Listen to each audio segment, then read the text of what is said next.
Broadcasting live from a burnt orange 1993 station wagon, this is Pop Culture Reference, your one-stop reference for all things pop culture. I'm one of your hosts, Garrett Strother. And I'm your other host, Seamus Connolly. Let's jump into some news just right off the bat. We've got some pretty big news. We've been waiting for this cast for a while, and we know it's only going to get bigger.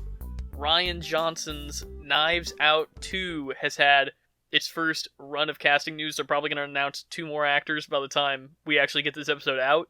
Yeah. But up top, it's Dave Bautista, Edward Norton, and Janelle Monae. Like, wow, man. I understand that Knives Out, the first one, was as stacked of a cast as we could have gotten, but they're going for another insane ensemble that just might beat out the first one? I mean, snarky jerk Chris Evans is hard to beat, but this news makes me so excited, truly. And I can definitely see all of them fitting into those kind of murder mystery roles. I think they're shooting in Greece, this new one. I'm assuming, we're going to have some rich people. I could definitely see all 3 of these as different rich people archetypes. I mean, I know obviously we had that New England, new money pretending to be old money in the first Knives Out, but this sounds like a really interesting, different spin on it. I could also see them doing an angle in this new one where maybe there's another detective kind of on the heels of our boy Daniel Craig. Put the pressure on him a little bit. Dave Bautista in his little Blade Runner 2049 glasses. Yes, exactly. Or just, a snarky Ed Norton. How good is he at playing just kind of an unlikable but capable person? Yeah, honestly, all 3 of these would fit the bill for another detective. That'd be pretty interesting. Yeah, think of it like this. The second one, it starts with newspaper headlines about Benoit Blanc and his awesome detective skills, and then he's no longer the last of the gentleman detectives, and everyone starts coming out of the woodworks trying to hit that Sherlock Holmes bit and flood the market with all these southern gentleman detectives and maybe Southern Belle detectives. Janelle Monae coming in with a different angle. Who knows? Yeah, I'd like to see that. Maybe they'll save that for the third one. Who knows? Maybe turn that formula on its head. Very Agatha Christie, very Columbo, that we're getting a new exotic setting with a colorful cast of characters. I'm ready. I'm excited to see who else joins the cast. Like you said, we're going to get so many more pieces of news on this cast as we go. We already know it. It's going to be the new The Batman of just we getting a new piece of casting news every single week. Yeah, that's definitely what it's going to be. I mean, considering the size of the last movie, we got to have a ton of suspects, They're going to really do it up. In other news, we've got the first look at Venom 2, Let There Be Carnage, starring Woody Harrelson. A new trailer dropped. I didn't see the first Venom. I'm assuming you didn't either, Seamus? Yeah, dude, I didn't even have an inkling to go see that movie. In this movie, let me tell you, it does not look good. It doesn't make me want to see Venom anymore. We will be doing it for the show, of course. Yeah, we're gonna have to. I'm honestly more curious than ever, because the only Venom I really know is the Topher Grace Spider-Man 3 Venom. Sure. Seeing that as a kid never really gave much of an indication that the symbiote was a second personality, I guess. More of just globs onto your personality and corrupts it. And this is I think you couldn't hear my reaction because I was listening to you watch the trailer, but you said it was The Odd Couple where they're just both the same. I don't know. It doesn't really do anything for me either. I always love Woody Harrelson, usually. I am a fan of Tom Hardy, usually, but just whatever this is just is not clicking for me. Every actor that was in Venom 1 and Venom 2, I am about them. Tom Hardy, great. Woody, great. Michelle Williams, Riz Ahmed, outstanding actors. Top of their field. There's nothing they can do to save this for me. It's just what they've been given. It's the tone of the film, I think. Yeah. This trailer looks like a trailer, I said this to you before, for 4 different movies. Buddy comedy, there's a horror film. I am very interested in the Woody Harrelson Carnage prison break sequence that there's a little couple of flashes of. That looks pretty sick, I think. Are you talking about the moment where all the prison guards are opening fire and... Yeah, which I'm assuming is right after he breaks out of his lethal injection, whatever happens there. Yeah, sure. Gives me big Spider-Man 2 Doc Ock tentacles killing all the surgeons. Yeah. a scene my mother covered my eyes for. I'm still pissed to this day. Oh, that one of the best, man. Oh God, nobody does it like Raimi. We know that, but truly.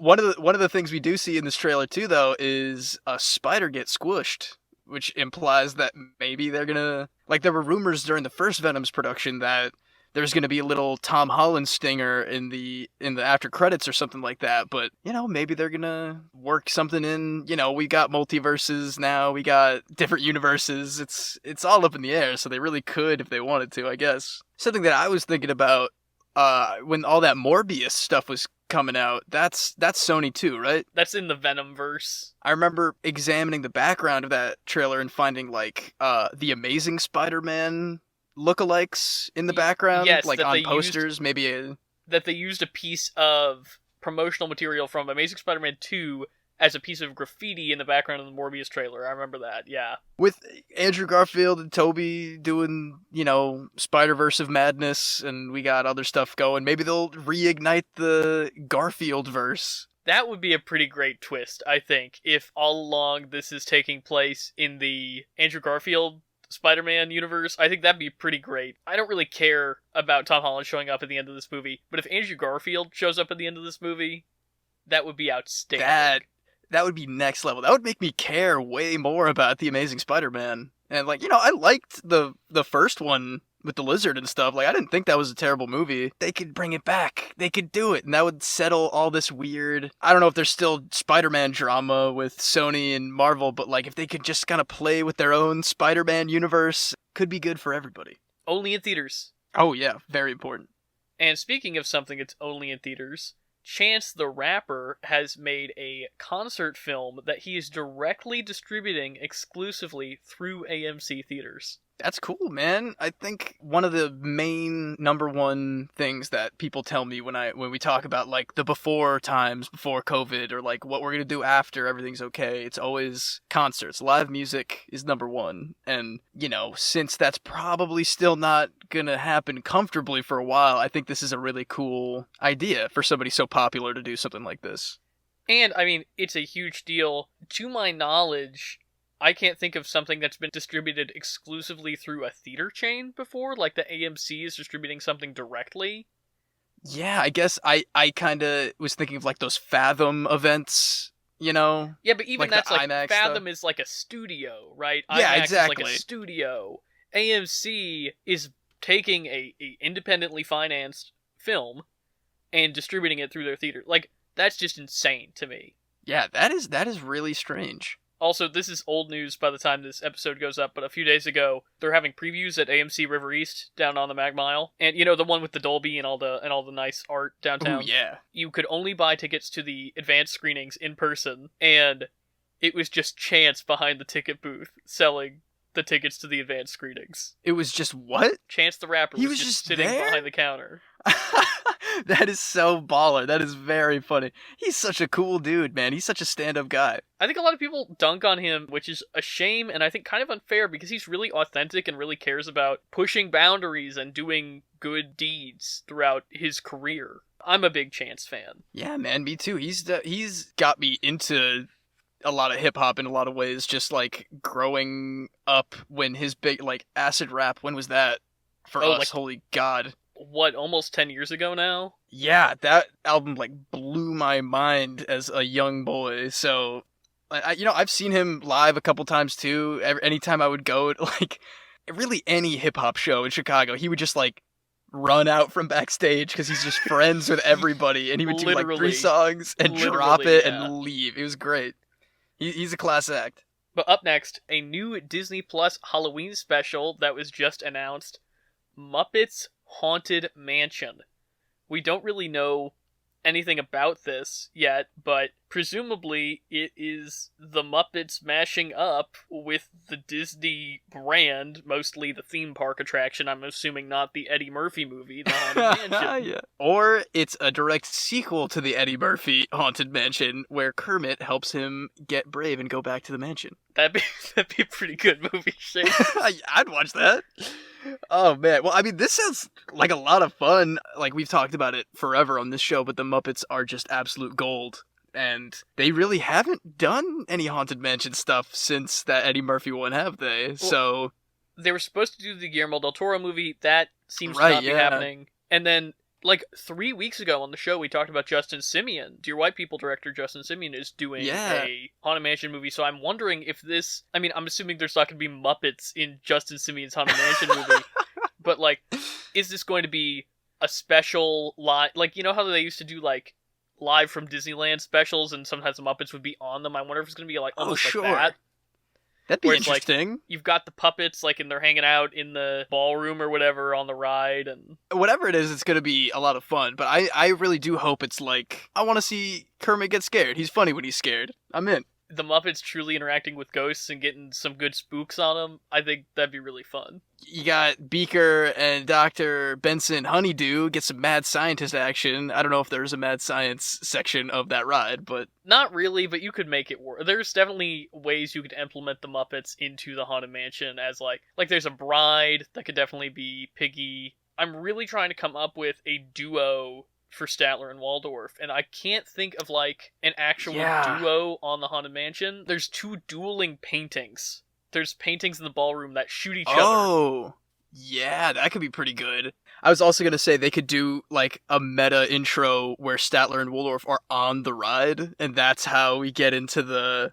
Like, it's just them making fun of the ride, and then we get into the real story. The scariest part is the fact that I'm still on the ride. Yeah, exactly. Great stuff.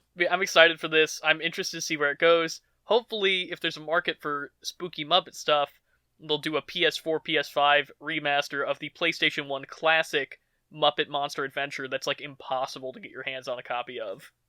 That was the deepest pull I've ever experienced, Garrett. That is the most insane thing I've ever heard you say, but now I want to see what that game is about, truly. Lastly, speaking of video games, actually, this is a nice transition. Look at us. Ooh. The final PlayStation Play at Home event content drop. A lot of people were hoping for Ghost of Tsushima or something like that. Most people were thinking maybe God of War. But no, the last Play at Home content drop, after Ratchet and Clank and Horizon and 9 other indie games. The last thing they're giving away is a bunch of in-game currency. It's like some double XP tokens in Warzone and some Destruction All-Stars currency, a game that nobody plays. Yeah, not the best. I don't know if this was more just speculation or this was like miscommunication, but I was definitely under the impression that there was at least one more like pretty big game coming for a free drop. But then that makes me sound super selfish after you just said the 2 AAA titles and the 9 indies that we got in the last like 3 weeks. So, well, the issue is, I think, that it's all about the marketing of it. It's not really on us. There's usually a build to these kind of things. Ratchet and Clank was exciting, but it was on PlayStation Plus like a few months back. It's a few years old, that game. And then the indies were like pretty cool and got a lot of people excited. And then Horizon was like the biggest one yet, and there was a build to this. And then Sony was like, don't worry, there's more coming, guys. Like, Horizon's not the end. And it was like, oh no, here's some in-game currency. So I wonder if they had something that fell through, because it seems to me like somebody got their wires crossed, because Horizon should have been the big finale to this. Yeah, I think so too. Like, it feels like a fizzle of an ending. It went out with a whimper for sure. Because, I mean, do you even play any of, like, do you play Warzone? Are you going to use any of these last things? Goodness, no. Or are you just like... I play Cold War when I have it out from the library. I don't know if that'll transfer from Warzone to Cold War. Yeah, I don't know. I'm not going to use any of this in-game currency. Like, it's nice. Like, free stuff is great. I'm not trying to crap on that. I think it's more the way that this whole process was executed, because at the end of the day, they gave away 11 free games. It's a very nice gesture to your consumer base, and I don't care that they're not giving us more free stuff. I think it's just weird that they chose to go about it in that order. Yeah, I agree with that. It's just kind of like the state of play stuff that the last 2 of them, that was also maybe due to fan overhype, but they just keep kind of being like, hey, get excited, and then I shouldn't be excited by the time I hear what they're talking about, so... But now it's time to talk about the Mitchells versus the Machines, which is our main segment this week. Let's do it. This week's main segment is going to be the new Netflix original, The Mitchells versus the Machines. Wow, I really loved this movie. It took me a while to warm up, but Yeah, there's a couple choices, like we'll get into it more as we go, but there's a lot of like filter stuff and like extra non-diegetic animations that like spring up. yeah, some of it works and some of it doesn't. A lot of it feels really good and really authentic, and like they were really trying to naturally integrate young person humor and young person, like the way that we make videos and stuff, into this film. And some of it felt like, oh, I'm an old person trying to do what I think, like YouTube trends. Sure, yeah, sure. I think most of it's not that. The beginning is the most egregious of being like, TikTokers, you know what I'm talking about? Yeah, that's definitely very true. And it's a little cringy, but like you get past it really quick, I think, because the script is just remarkably solid. This is one of the best structured films I've seen in a long time. This is the most satisfying third act I've seen in a long time. I was getting towards the third act, and I was like, all right, well, here we go. We're going to get to our regular wrap-up here pretty soon. And I saw I had like 30 minutes left, and I was like, oh, there's more. And it blew me out of the water, even though I was already really impressed with how everything was going. I think because it's a Lord Miller production, and it has this kind of postmodern infusion style animation where it's a bunch of different styles on top of each other. A lot of people are comparing Spider-Verse and this film, which is fair. You were talking about like the filters and the non-diegetic animation that pops up. And in Spider-Verse, it's integrated in a way so that it never stops the flow of the story. It never stops the flow of the sequence that you're experiencing, especially the action sequences of Spider-Verse, where you're having little thwips coming out of the webs and stuff, yeah, and powers and bams like you're watching 60s Batman. It never interrupts the natural flow of an action sequence. And I think that's the thing that's the most important for it not to interrupt. Other than maybe a crucial character moment, which it doesn't either. And The Mitchells vs. the Machines has moments, like Mimi moments, that step on both of those, that step on action sequences and step on character moments. Yeah, I think the cat filter dead stop comes to mind for sure. That is the most egregious. I was like, come on, man, you were doing so well. And you're just like, there's that. It's like, as the story progresses, it gets better at integrating those moments into action. Like I'm not going to spoil exactly what it is, but there's a shot where characters like accomplish something, and then you see like, celebratory stuff as they're done with that action. Yeah. And that works really well. They don't stop the movie to show you that. They're just like, here it is. It's good. I really liked those parts of it. They also wanted me to think the dog was a lot funnier than it was, which I just don't have a lot of patience for animal sidekicks in general. This is obviously a lot more for spoiler time, but, the dog is fun. There's not, like, a ton to it. I feel like there have been other animal sidekicks I've seen recently that is a lot more shoehorned, when this dog is kind of just like, when the dog doesn't need to matter, the dog's like not even on screen. Like, it's just like doing something else. I 100% agree with you that the ends completely justify the means with the dog. It's still just like, okay, movie. Like, yeah. I don't think it's really that funny. And it just keeps wanting me to think it's funny. And I understand what they're doing. I think a huge part of why that third act is so satisfying is stuff that happens with the dog. Yeah, a little bit of payoff for the whole time that they've been kind of clowning on this dog. The best films don't make you notice the setup when it's happening. It's done in a way that you remember it without having to think about remembering it. It sets it up so well, and then when they get knocked down and you don't really expect to be tearing up for something that came up earlier, it's just masterfully done in this film for sure. What did you think of having some live action stuff in this movie where it would like cut to a real YouTube video? Yeah, it was pretty strange, but I guess that goes back to like the blending of animations, the blending of like how they put this whole thing together. I loved the like character design and like the animation of all the, the main characters, but it didn't take me out of it too much when I saw the little live action bits that get like spliced into the YouTube videos. What about you? What are your thoughts on that live action integration? It doesn't bother me too much, but sometimes it is jarring. Mm-hmm. And if it takes me out of the movie, it's a problem. Obviously, we just got done praising this movie for how it integrates different animation styles and everything like that, and the way it takes risks, it experiments. I'm not really knocking the movie for this, but the fact that when I see a live action thing and immediately it cuts back to the animation style I've gotten accustomed to, all of a sudden the animation style looks like worse. for a couple seconds before I get back into it. It's like, oh, right, that's what real life looks like, and now I'm back in this world where part of the whole thing with them is they've got this kind of, like, early render thing going where the light isn't quite right intentionally. Where the characters have shadows behind them where they maybe shouldn't, which is kind of a product of early cell animation that was never supposed to be seen in HD, usually. There's a lot of little things like that where the animation intentionally has imperfections that are part of the charm and style that when you hold it up against, like, a screaming gorilla video, you're like, oh yeah, that's absolutely just what real life looks like. I don't even know if this is a spoiler, but that screaming gibbon or whatever, they intercut it, like, frame by frame with the animation that we were looking at it at one point, I think, or at a couple points in the movie, and that is, like, specifically hard to not feel taken out of a bit when you're, like, seriously getting flashes of both in the same second, and totally understand what you're saying. It's a little weird.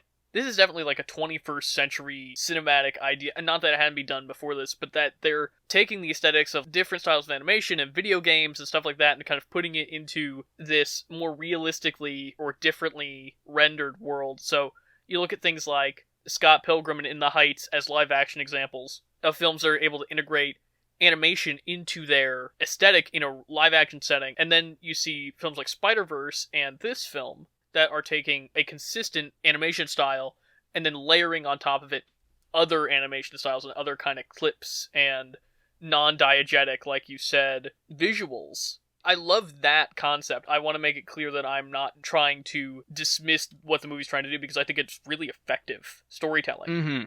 Completely ties thematically into everything that's going on in the content of the film. That it's all about technology and the main character's filmmaking, which is very much in that, like, same style as the actual film, so it's almost like the main character has made the film that you're watching. Yeah, that was what I was going to bring up, too, is, like, what I got from all of that was that all of those little added-on animations, reactions, and, you know, stingers, cutaways, that is really all the perspective of our main character, who is, like, a big portion of this film is trying to illustrate how different these kids are from their parents, how, like, their creative potential really does set them apart in terms of, like, what they view as important. And even in the film itself, we see these moments of, in-universe, them using this disaster as a way to find the creative side of what they're doing. So once I kind of put that spin in my own head on these cutaways and these interruptions, I kind of accepted it a little more. I really encourage everybody to go watch this movie. I'm really impressed with it, and I'm excited to talk spoilers with you in a second, Seamus. Yeah, I echo that exact same thing. It's really great. I enjoyed it a lot, is all I have to say. If you got a Netflix account, which everybody has some kind of access to, you know, it's definitely worth it. Yeah, I'd watch this with my family. I feel like this would be a great family sit-down, lots of laughs, a lot of heart. My last spoiler-free thought that actually is piggybacking off of something you said is, I really am sad I didn't get to see this with an audience, because I think so much of that third act payoff would be so good with an audience. I think it would play so well. Definitely. Oh, God. Yeah, a movie like this, can you imagine post-COVID movie theaters? Do you remember how, like, it would take, like, a really big movie event to get people to cheer in a movie theater? Every movie is going to be a cheering movie now. Everybody's just going to be so happy for the big, fun screen and everybody around them. This would have made everybody go wild. There are moments where I cheered in this movie. I'm not kidding. Like, I was into the third act. I really went, like, the end of this movie totally. is so good. Honestly, I would love to get into spoilers to just kind of jump around here. Yeah, let's do it. First up is what the first thing we have to talk about, Seamus, is the Furbies. Yeah, yeah. The hell of Furbies is so horrifying. You grew up with Furby, obviously. I think we were the last generation before they put down that species for good, I think. Exterminated that beast from our planet. I remember the great Furby genocide of 2002. Oh, God. Vivid memories of, like, my older brother's Furby being left on a heater in a winter night and just wailing in pain at, like, 3 a.m, like it was burning, and just, like, the fear. Obviously, that's what's played on in this movie with the world's biggest monster Furby. I don't know if Furby is owned by Sony. There's a lot of Sony products in this movie, which makes sense. Oh, yeah. including the fact that the PAL, which is the Amazon analog, in like very, very transparently Amazon analog in this film, they are also poking fun at themselves, Sony is, because they've got the PlayStation 5 looking PAL headquarters. Yeah, for real. The design of it, all of the future robot stuff is pretty killer in this movie. It's like Terminator meets Tron meets Apple meets what the dad says in this movie, which is a Journey album cover. It like totally looks like all of those things. What I was getting back to was the Furbies. I don't know if like Sony owns Furby or not, but it's really Furby, and I think that's just such a crazy thing for a brand to let happen in a movie. Yeah. I mean, like I said, can you like go buy a Furby? There's like a joke in the movie where it's like, Furby is back, come get your Furby, and like they all, come alive, but is Sony gonna start producing sentient Furbies? Furbies already were sentient, that's the scary part. I loved all of their subtitle little, what is it, Behold the Twilight of Man? Yeah, like, I will return to my dark domain, stuff like that is just leaving the lips of 100-foot tall Furby. When I was watching the mall sequence, I was like, this is going to be the highlight of this movie.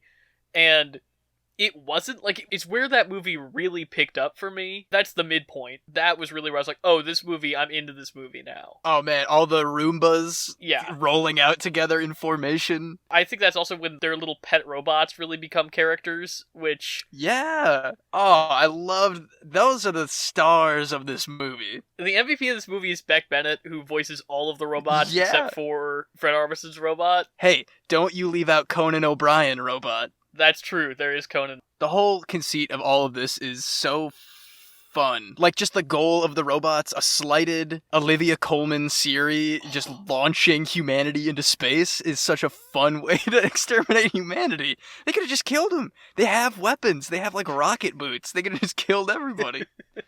Launching them into space, specifically. The shot of the big V opening up and all of the little pods of humans coming in and filling it up. What a visual, man. That is totally insane. Gave me a little bit of those Matrix vibes when you get the shot of all of the like goop pods with all the battery people in it. Like you said, kind of that Tron vaporwave aesthetic to it where it's just like clean and neon.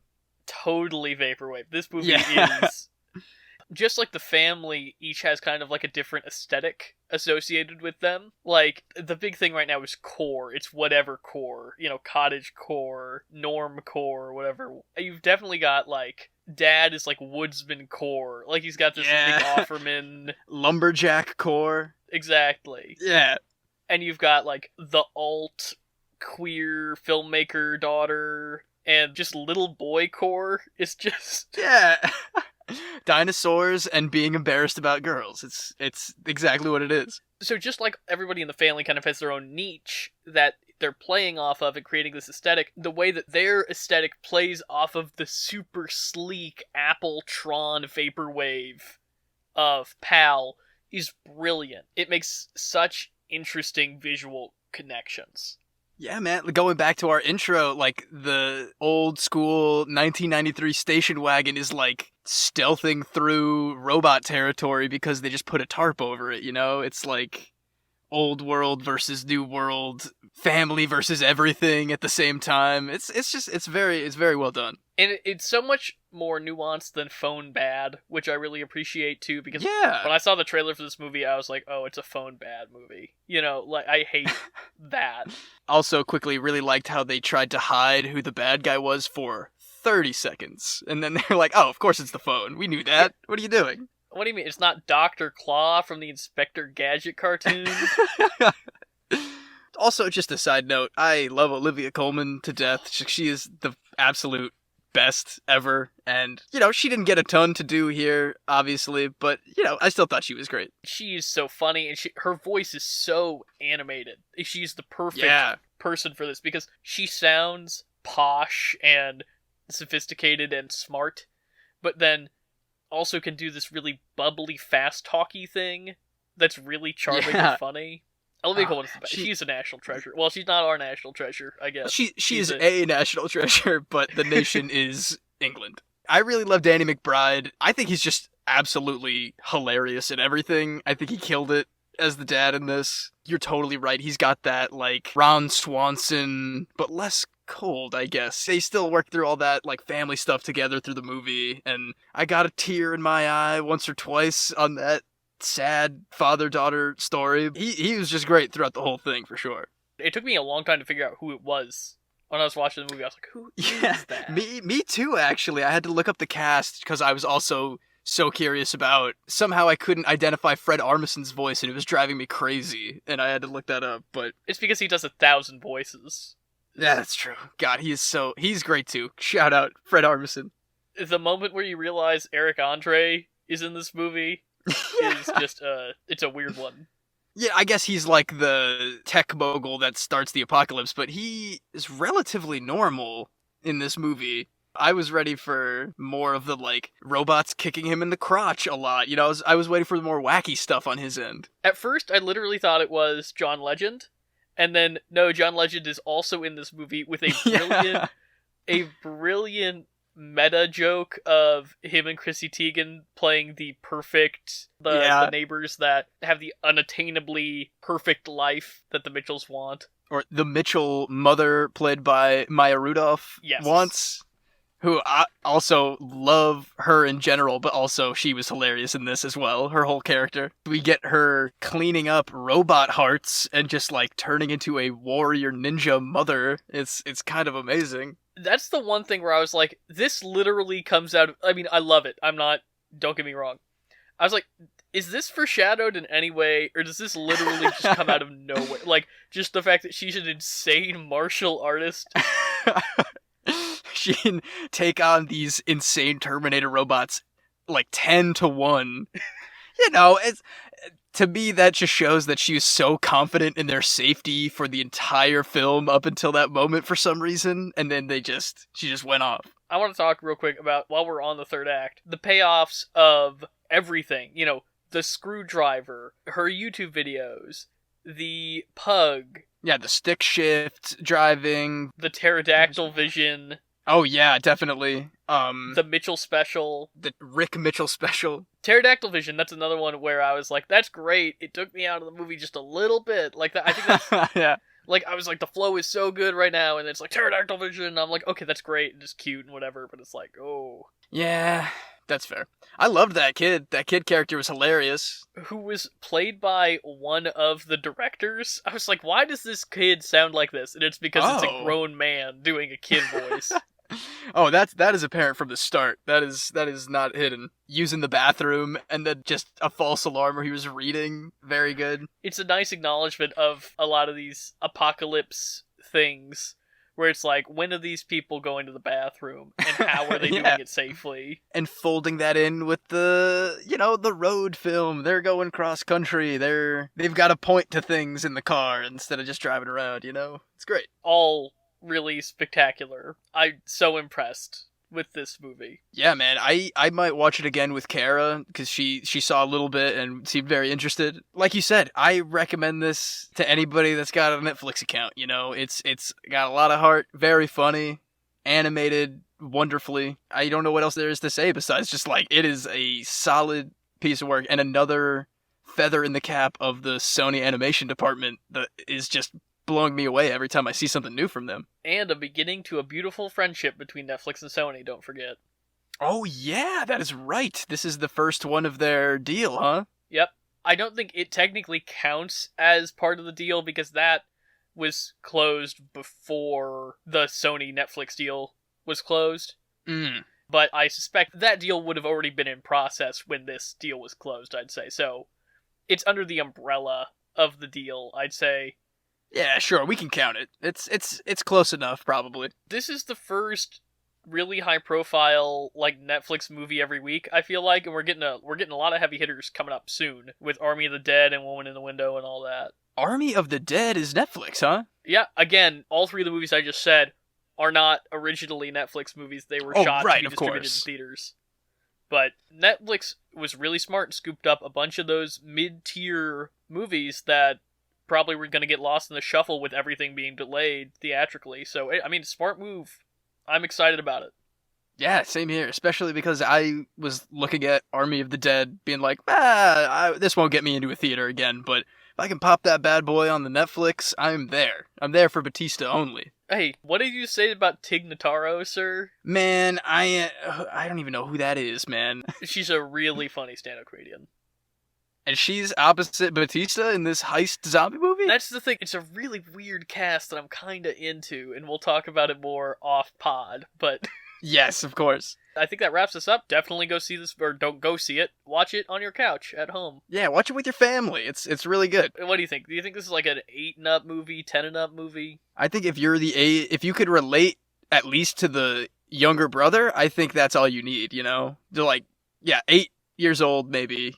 It's got a lot of fun, bright action, and then a lot of heart for the family together. It's less violent than The Incredibles, which is a movie I thought about a lot during this movie. Oh, dude, I was thinking about The Incredibles too, actually, just about like when the sibling team up was going down. Yes, they have a big Dash and Violet vibe. Yeah, definitely. They fight less than Dash and Violet, but again, it's like little boy core and kind of like alt older sister. I don't even remember her name. In my mind, I was calling her Tulip from Infinity Train, because that is who she was. I can totally see that. Replace video game camp with film school, and it's like red hair, glasses, trouble with the family, extraordinary adventure. And she could have used some time in the Infinity Train, if I'm being honest. I was gonna say, isn't Alex Hirsch is in this movie too? Oh yeah, he is. I saw his name in the credits for something. Who was he? I have no idea. I saw his name in the credits, and I was like, oh, Infinity Train. Oh, man. Well, yeah. I'll have to look that up later. All right. Well, I think that wraps us up this week with the Mitchells versus the Machines, and it's time to move on to our pop culture reference of the episode.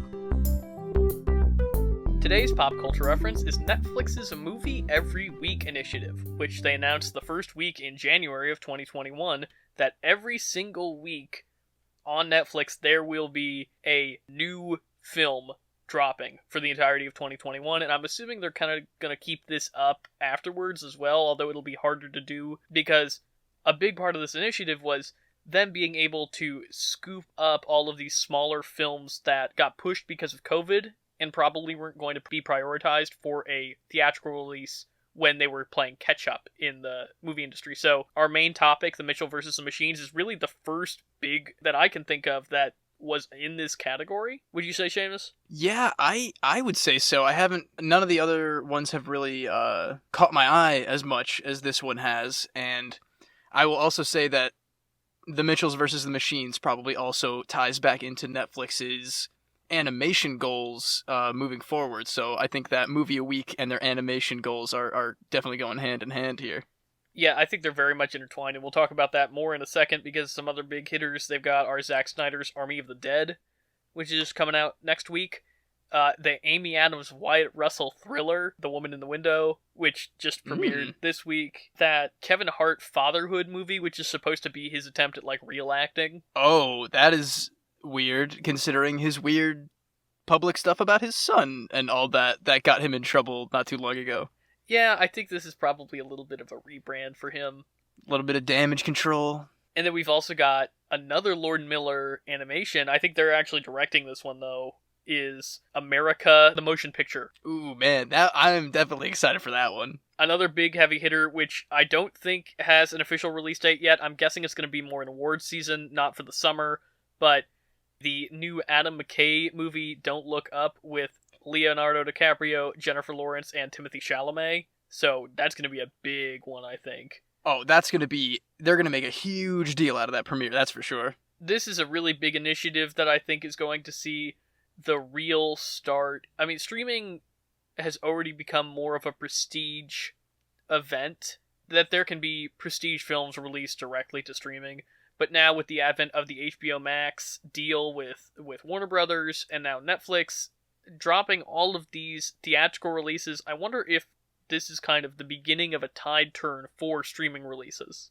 I can hope so. I haven't been the most impressed by like Netflix original stuff in the last couple of years, but I think, we've been gushing so much about like HBO Max and all these newer streaming services that are kind of eclipsing Netflix, and if this is their big push to, kind of reclaim their throne of the streaming services, whatever you want to call it, I think if they really play this right, it could get me kind of back as a Prime Netflix user, because I've been using it less and less, if I'm being honest. It was literally the very last thing. I opened up my PS5 and I've got all my streaming apps, on my home screen. It is the last one. I do not know the last time I used it. Oh god, yeah, it's not often, that's for sure. But if they keep putting out good stuff like Missions of the Machines, if that is the level of quality for every single week, then that's a game changer. I don't know when we did the Battle of the Streaming Services off the top of my head, but maybe we should make it a yearly thing, because I think the landscape has changed a lot under COVID. I think that might be a good idea. Like, change the roster every year. It's like March Madness, pit them all against each other. That was January 31st. That was the end of January. So I think it could be really interesting to do every January when we're usually in kind of a dead zone anyway. Yeah. I think that'd be a great idea, because, like you said, if so much can change in like 6 months, a whole year is going to be wild. Interface changes, new deals being made every day with new companies. It could be a lot of fun. Yeah, because, this Netflix initiative honestly could bump it up in the rankings, I think. I do too. Like I said, if it's Mitchell's and the Machines level of quality across the board, even if it gets kind of close to that, like, it's gonna be something special. Shall we rec center, Seamus? We shall, Garrett. Now it's time to save the rec center, where we give you our weekly recommendations.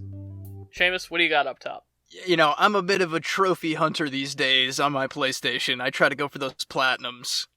And that's usually how I feel like a full sense of completion with a game. There's literally nothing else you can really do in a game new until after you get that platinum trophy. But just yesterday, I finally... This is not even a platinum, but my full satisfaction in finally beating a From Software game. I beat Bloodborne after 6 years of trying to beat that game, restarting it 6 or 7 different times and just abandoning it halfway through. I finally beat it. Oh, the feeling of accomplishment is unmeasured. I don't think I could do it. I don't think I have the patience for it.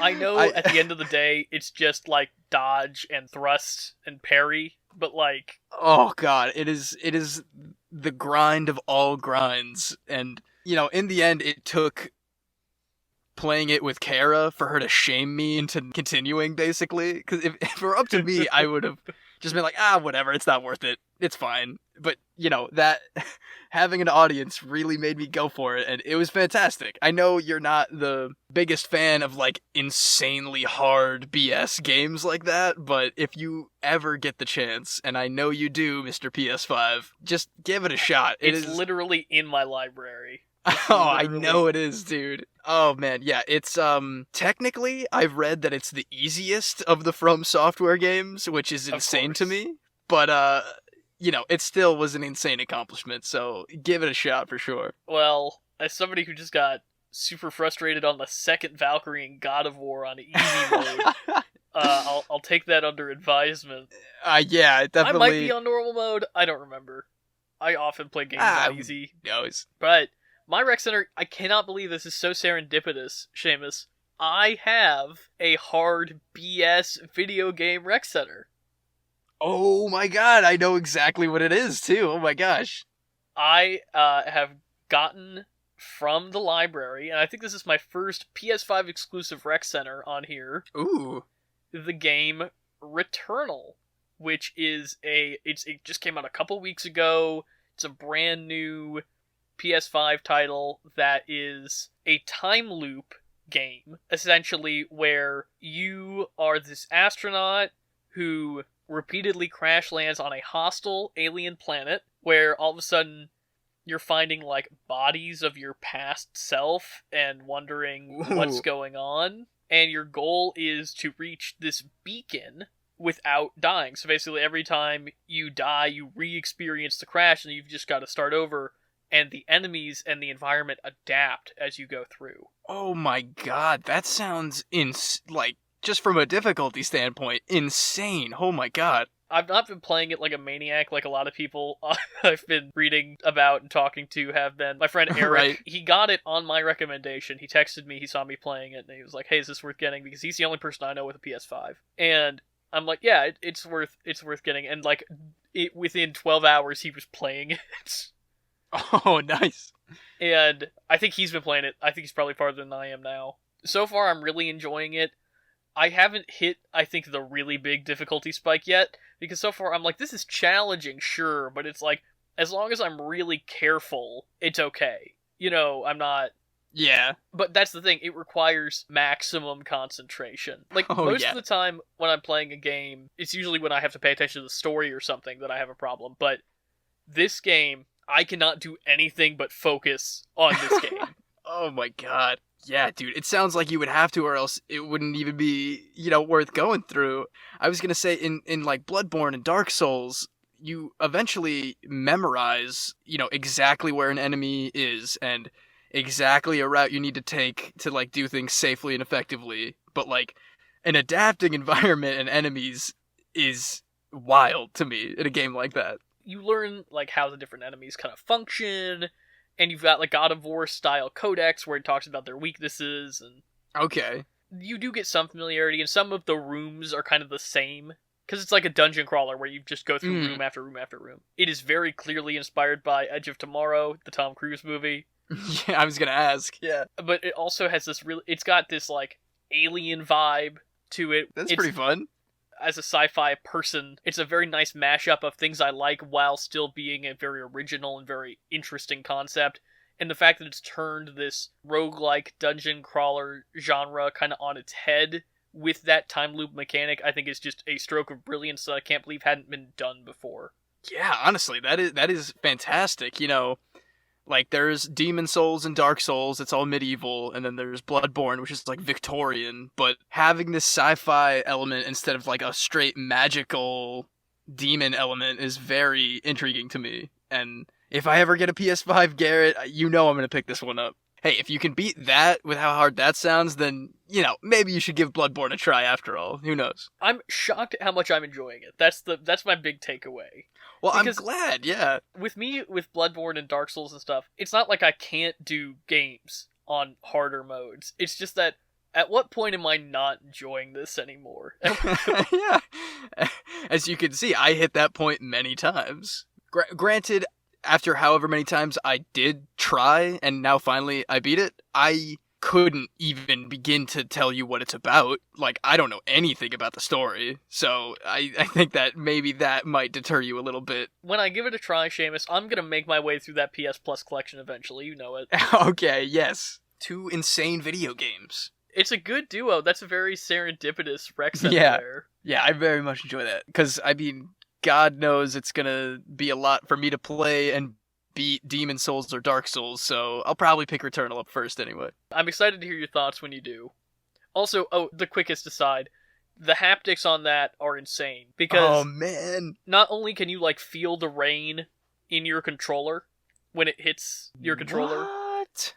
But the use of the dynamic triggers is the thing that's really crazy to me, because I've been, like, kind of charmed by... in Call of Duty, you feel the feedback on the trigger, or in Spider-Man, you feel the tension of the web as you shoot it kind of go. But that is so cool.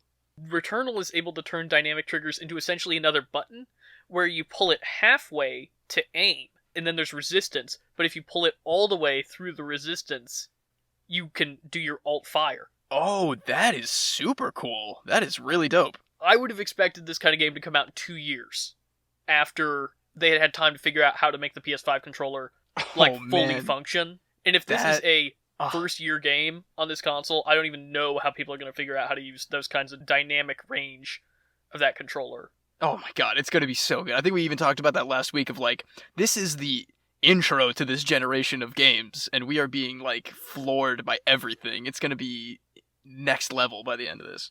But yeah, I think that wraps us up for this week's episode of Pop Culture Reference. If you want to reach the show, you can tweet us at PCR_podcast, find us on Instagram at that same handle, like us on Facebook, and email us at popculturereferencepod@gmail.com.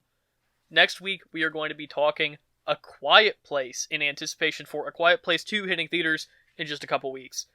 I haven't seen this one since the theater, and I'm pretty excited to talk about it with you, Seamus.